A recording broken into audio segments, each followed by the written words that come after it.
Alam mo kung ano yung maganda kapag nasa probinsya ka? Yung parang sobrang layo mo sa problema.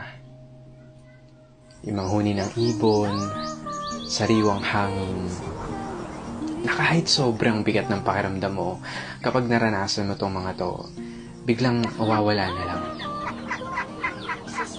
Yung magandang tanawin, tapos yung palaya na ginawa niyong palaruan ng mga kaibigan mo. Sarap talagang mumuhay sa probinsya, no? Yung para talagang napakalayo mo sa problema. Yung parang napakalayo mo sa malupit na sistema ng mundo. Na kapag nasa probinsya ka, mararamdaman mo talaga yung halaga ng sarili mo kesa sa iba. At mapapasabi ka na lang na there's no place like home or like probinsya. At ikaw na nanonood nito ngayon, masaya ako at naparamdam ko sa'yo ang pamumuhay sa isang probinsya.